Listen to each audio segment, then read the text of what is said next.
Hello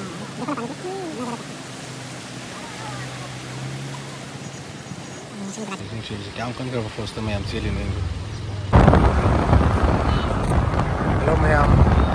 Ma'am maraming lagi ko dito ising saya handa na bahay na yung bansa. Ito handa na handa nila dili kayo. Ito sa lahat handa ni ma'am. Ito siya hindi colony yung sana. Sir.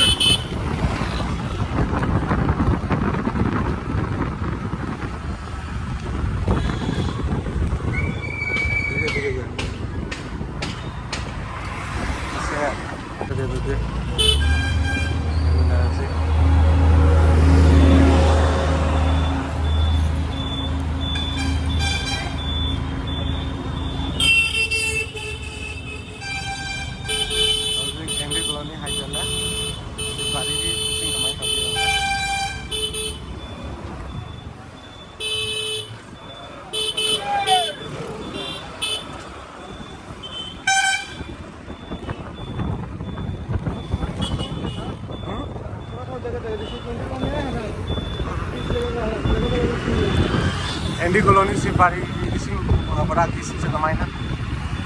Hai. Handa bra handa da bai. Sampai isi jauh pergi isi lawan lagi.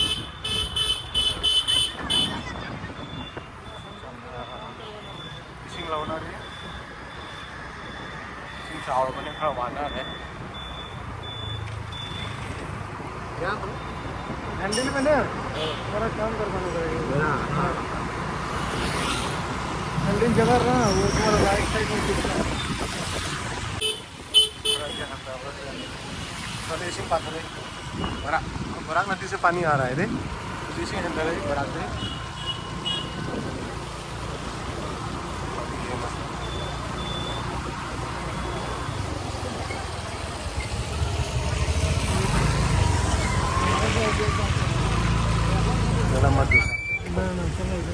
जोल तो बारे नहीं दादा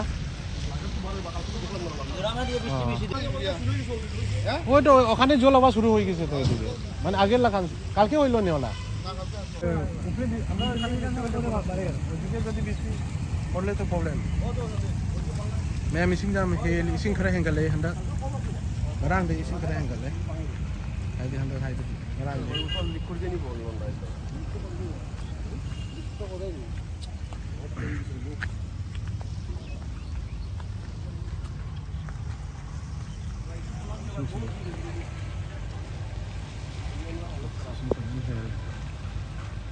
इसिंग से ये लीदी high में आमना तो फिर से हेल ले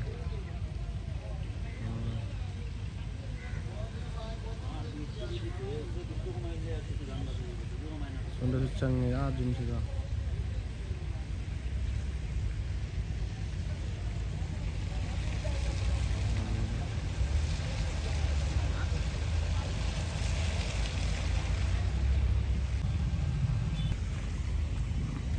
मैं मुझे बुरा पान तक नहीं ले से बुरा इसिंग से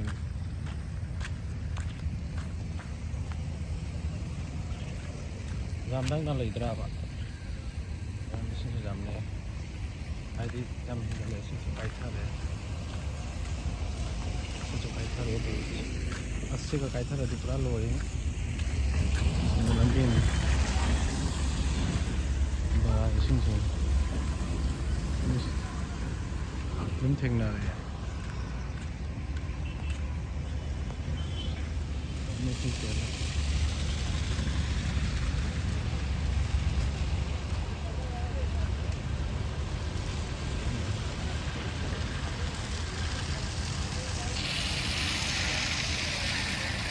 이거 세싱. 마야미 앵글 신세.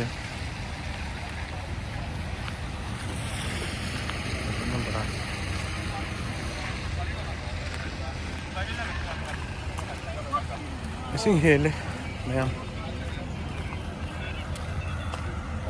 सिबारी रोड में सिबारी के बांध नहीं तो जोल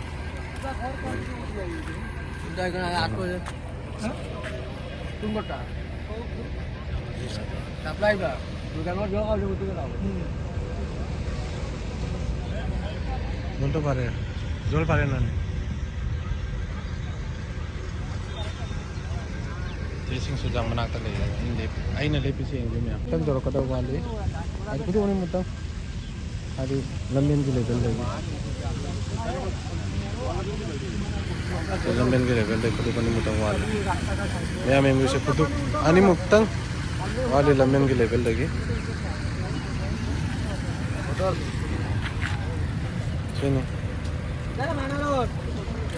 आरो दुई हाथ आइले तो से हैं क्या बोलता है कोई दो हाथ आने से तो मैम या दूध पाटिल सोना मुचा लगे बरा किसिंग दे हंगले आरो दूध पाटिल सोना मुजुम क्या मुन्ना बा हादी खरा लुक जाए ते आरो यंगे मैम इसिंग फाना चेंटा रे इसिंग से पाठा रे पानी का जमा ना दे इसिंग पाठा रे बराकटे की इसिंग पाठा रे नहीं जाए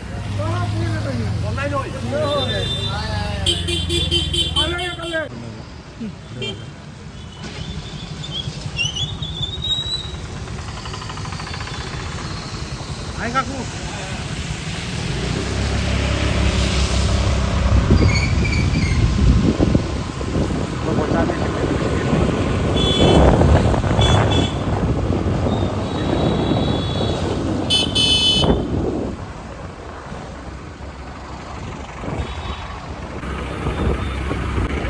Dia ini kalau ni tu boleh aja. Tu patil dah muncul. Ada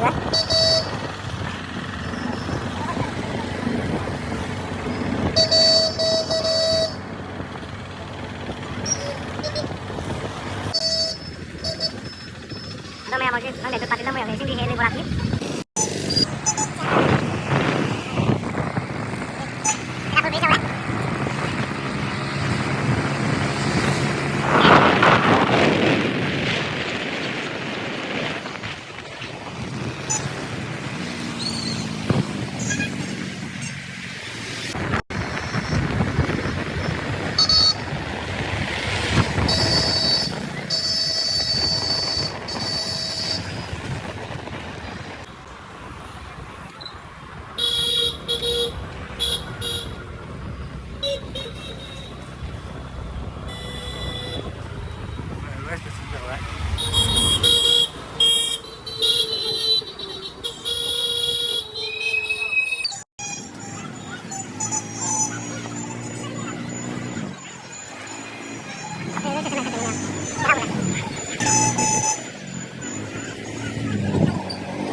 Mày mình suy nghĩ một lần này.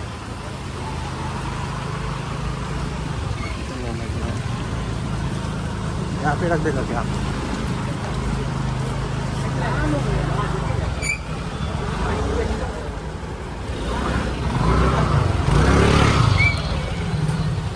Rồi.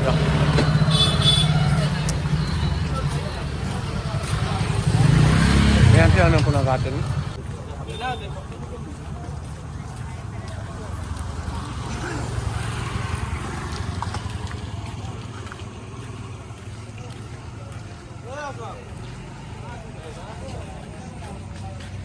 Sana po nakati. Siguro may isang ang sila. Ang sila dyan. Sana po nakati na may isang sila. Sila.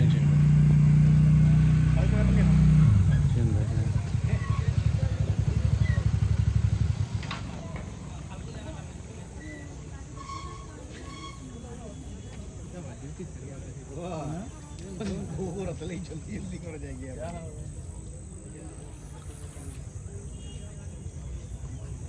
चाहिए ले ma'am नहीं सुखाई गए मैंने है ले जी मशीदी centre है centre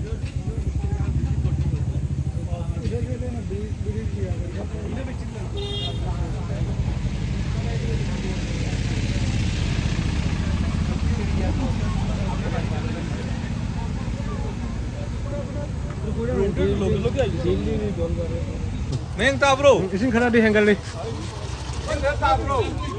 Kana si bai sudah kan dari sini kita tenda ho gए. Sing kha ka ta bro. Kita hangal pa tumai tau le. Bora ke se. Ah kita ni tenda ho gए. Dah udah sang terus ya.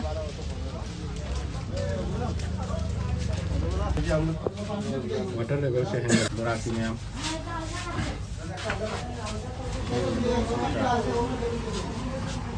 21.100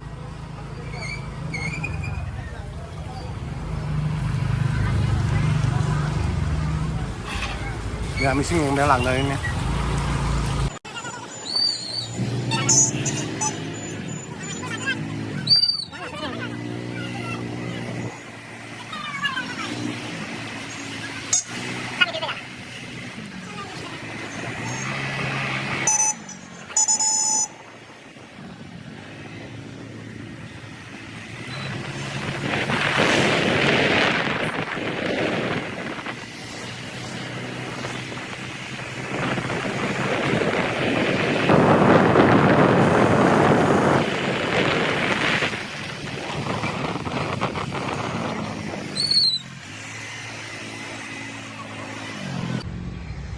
Sini ma'am future video होते तो अगले तो चलोगे video बदलो अगले लगता है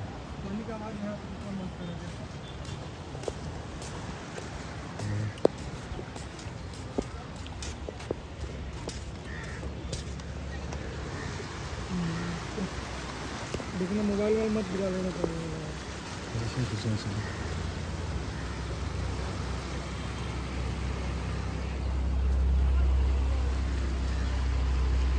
Isin kucing sini ya.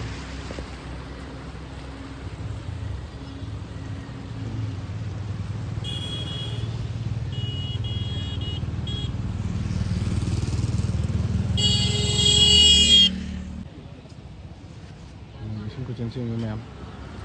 Isin kucing sini.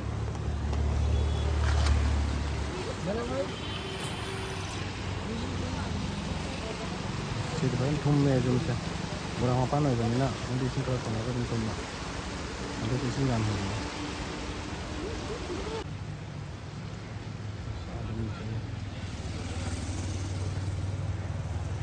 Ini betul di sini ya.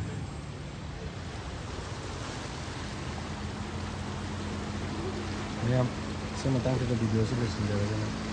Masih nih masih. Anda bisa. Anda bisa jauh bos. Di Saudi berarti sih hanya pergi matang set ini ada yang mana so ini yang masuk dengan jauh so ini mati dengan enak yang pun berhasil bukan nih di sini